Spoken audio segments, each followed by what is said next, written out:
Yo, what's up mga kaliper? So, ayun mga kaliper, no? Workout na naman tayo ngayon mga kaliper, no? So, ngayon mga kaliper is nakikita nyo naman yan mga kaliper, no? So, yan yung gagamitin natin sa ating workout mga kaliper, no? Dumbbells at saka body weight mga kaliper, no? So, let's go mga kaliper. Punta na tayo doon sa pag-workout. So, tapos na rin pala ako ano mga kaliper, no? Warm up mga kaliper. Di ko nga lang kinuna ng video. So, ayun, let's go. Magsisimulan na tayo mga kaliper. So ayan nga mga kaliper, ito na nga yung una nating workout mga kaliper, ang body weight mga kaliper. No, ayan nakita nyo mga kaliper, yung pabigat mga kaliper nasa aking biwang mga kaliper. No? So actually madali lang siyang gawin mga kaliper, no.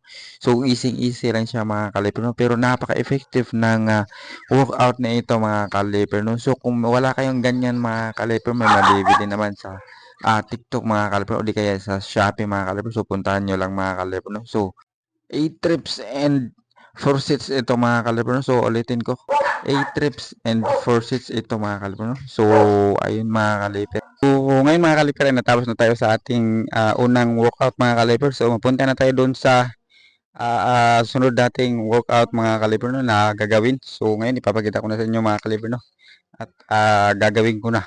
So ayun, let's go. Okay.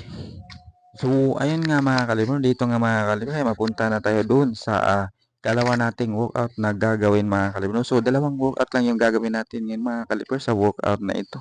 So, ngayon mga kaliber is dumbbell naman yung gamit natin mga kaliber. So, squats pa rin mga kaliber, no, ang gagawin natin. So, sa pagkakataong ito mga kaliber ay dumbbells na naman nga ang ginagamit natin dito mga kaliber. No? So, hindi naman mabigat yung ginagamit kong dumbbells mga kaliber. Magaan lang yan mga kaliber. So, ayun.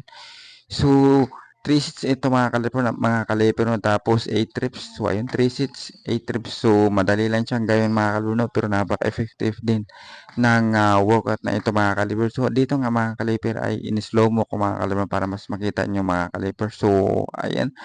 So, ito mga kaliber na 3 to 4 times a week natin itong gagawin mga kaliber, no? At be consistent tayo sa ating pag-workout mga kaliber, no? Para mas lalong effective yung exercise na ginawa natin mga kaliber. So, ayun lang mga kaliber.